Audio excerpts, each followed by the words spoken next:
ಬರೆದೋಳೆ. ಕಲ್ಲಿನ ಕೊಳಲಲ್ಲಿ ಕಲರವ ನುಡಿಸಿ ಕೈಯನ್ನು ಬೀಸಿ ಕರೆದೋಳೆ.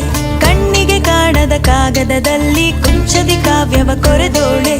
ಕರೆಯೋಲೆ ಕರೆವಾಲೆ ಕರೆ ಮಾಡಿ